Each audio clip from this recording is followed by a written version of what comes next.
Yo, yo, yo, y'all. 2 wins in Beantown on 2 road trips? That is not an anomaly. Welcome to Hawks Digest. I am Chris Tip Moore. And guys, today, of course, we're recapping the Hawks versus Boston. Hey, when a team just has your number, man, a team just has your number, right? But before we get into it, guys, please, please, please, please, if you're subscribed to the channel, salute, and we appreciate it here at Hawks Digest. But if you're not subscribed to the channel, please make sure you're subscribing so you're getting all this Atlanta Hawks content. Because this is Hawks Digest, baby, where we talk Atlanta Hawks all the time.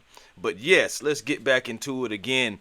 The Atlanta Hawks taking care of the Boston Celtics in Boston yet again in a game that had 17 lead changes, 7 ties. The Atlanta Hawks coming down to the wire to the point to where Trae Young had to hit some free throws to send it into overtime as Jason Tatum, actually it happened twice in this game. Jason Tatum missed a chance to, I guess, end the game for the Boston Celtics because he missed a three in overtime and at the end of regulation. And the Atlanta Hawks, we thank you, sir. We thank you.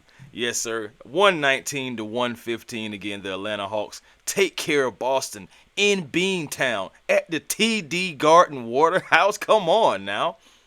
Almost 20,000 in attendance to see the Atlanta Hawks take care of business. This game right here was up and down, especially in the first half. I mean, Boston tried to take the Hawks down. The 33 points in the first quarter to 21. That's normally a recipe for disaster, especially for our Atlanta Hawks, man. But one thing that I notice about this Atlanta Hawks team that is just so different from any other Atlanta Hawks team, guys, guess what? The resilience, the fight, the even though you punch us in the mouth, we gonna go ahead and rub the blood off, and we coming back in just like a boxer, just like a heavyweight boxer, and we staying in the fight, baby. And that's what you always need. You need that resilience. You need that fight. This team right here is a completely different Atlanta Hawks team. We don't win games like this last year with the personnel that we had, with the lack of chemistry that we had as a team.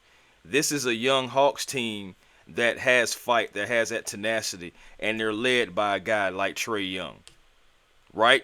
They're led by a guy named Trae Young. I'm going to get into individual performances real quick, but before I do, I just want to shout out the Hawks on points in the paint, because tonight the Atlanta Hawks did not shoot stellar from three.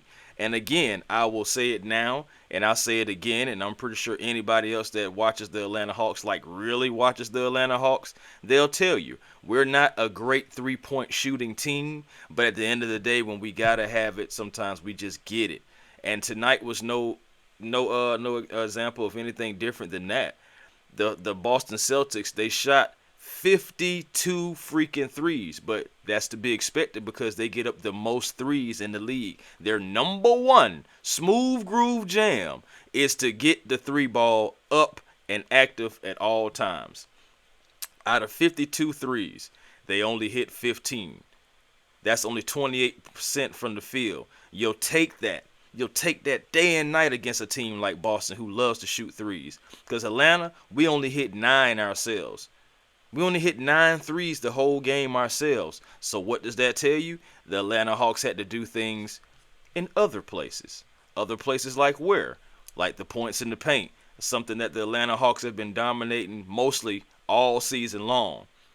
It's not normal to see the Atlanta Hawks not dominate the points in the paint, and when they do, it normally sometimes spells disaster unless things work out for them in other places.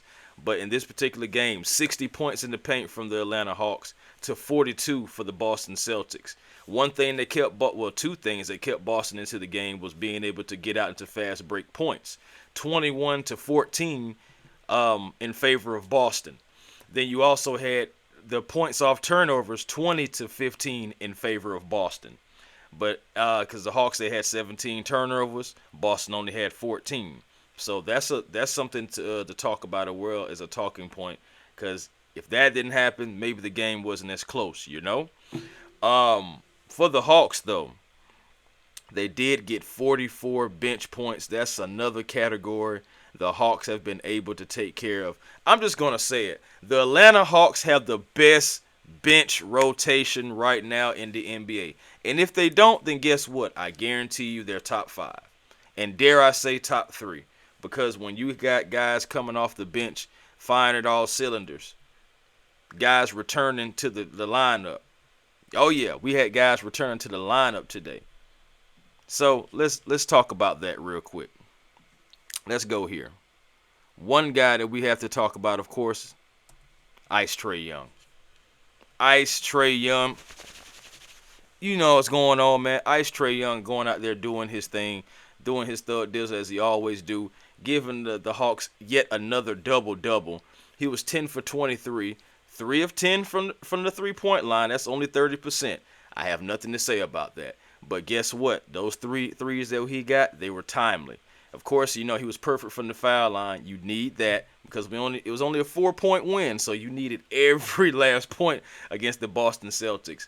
Again, 28 and 11. Yet another double-double. Yet another game over 5 assists, which is extending that streak again. He's getting closer to Isaiah Thomas as far as passing him on consecutive streaks on getting those assists to the individuals. He's only a few games away from passing Isaiah Thomas for having more than 5 assists in one game. Yeah, so he's on the way, guys. He's on the way for that. But again, he was instrumental tonight. He was a +3 for those who care about the plus and minus. He was a +3. And again, hey, some people were saying, well, you beat Boston without Trae. Okay. You guys are crazy. Because you seen tonight, Trae Young, we needed everything that Trae gave us tonight. And it wasn't just Trae Young. Another guy who loves the Boston Celtics is this guy right here. The returning Jalen Johnson.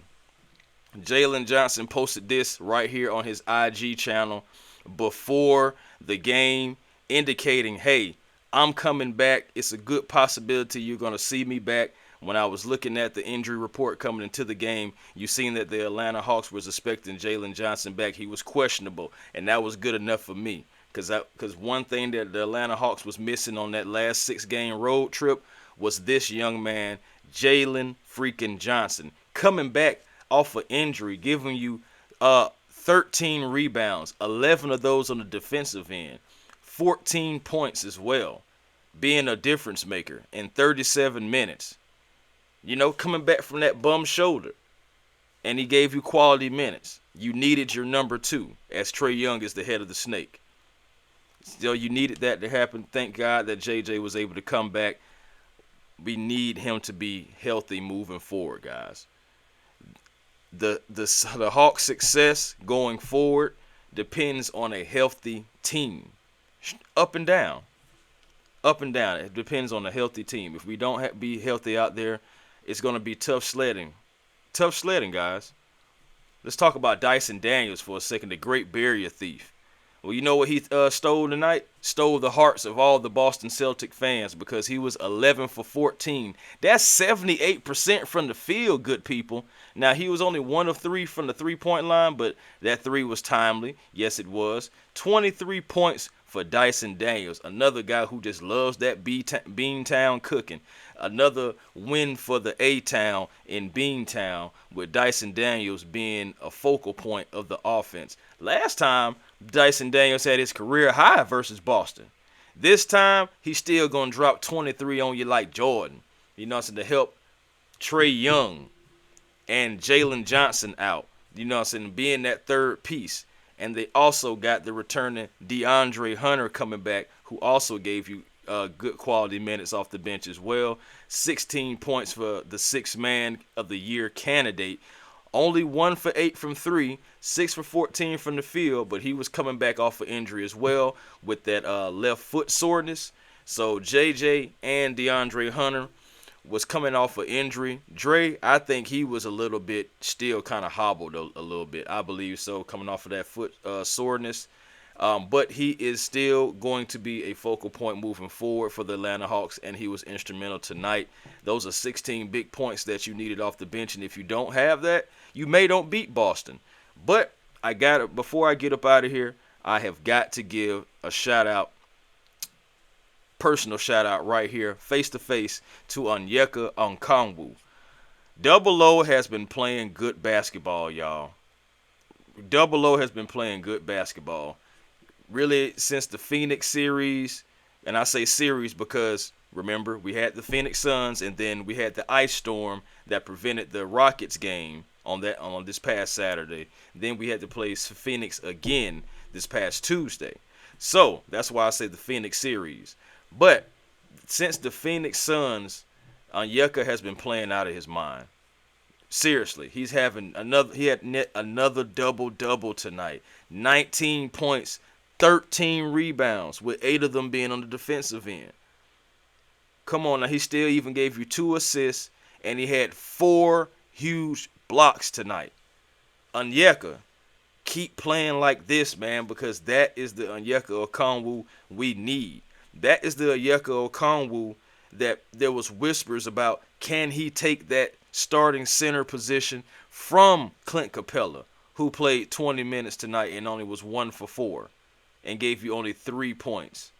Gave you 9 rebounds, but my thing is only 3 points. You got 19 big ones from Onyeka, including 2 ice-cold free throws to help seal this game off in overtime versus the Boston Celtics. Hawks fans, get excited. Hawks fans, be encouraged. Hawks fans, we have now beaten the top 3 teams multiple times. 2 versus the Cavaliers. 2 versus the Knicks that we have to play coming up on MLK Day in New York.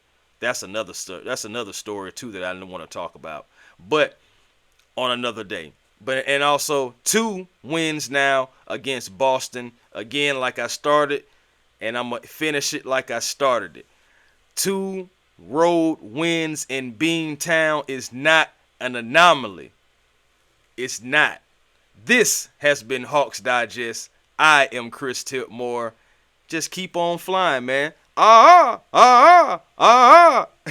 Yes, sir. Until next time, guys, peace and blessings to you all. Make sure you guys subscribe to Hawks Digest. Come on back, here as we're talking Atlanta Hawks all the time. Peace and blessings to you. Yes, sir.